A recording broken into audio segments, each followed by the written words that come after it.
ஆத்ம வணக்கம். புறத்தில் நம்மளுடைய தேடல்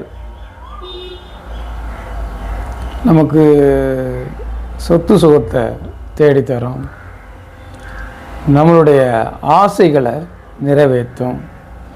வீடு கட்டலாம், கார் வாங்கலாம், தோட்டந்துறவு வாங்கலாம், நல்லா பெருமையோடு வாழலாம்.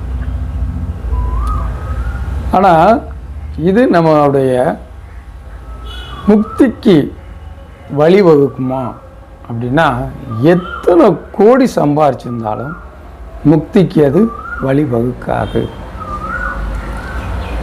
எத்தனை ஆயிரம் ஏக்கர் இருந்தாலும் அது நம்மளுடைய பிறப்புடைய பிறவி அந்த துயரை நீக்குமா அப்படின்னா நீக்காது. புறத்தில் தேடல் எவ்வளவு சந்தோஷங்களை தந்தாலும் அது எல்லாமே அது அனைத்தும் ஒரு மாயை. அது என்ன பண்ண வைக்கும் அப்படின்னா, இந்த உலக பொருள்கள் மேலேயே பற்று வச்சு நம்மளை மீண்டும் மீண்டும் பிறந்து இறந்து பிறந்து இறந்து துன்பத்திலேயே நம்மளைய தங்க வைக்கும்.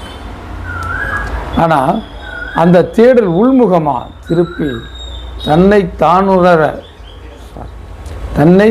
உணர தனக்கொரு கேடில்லையே.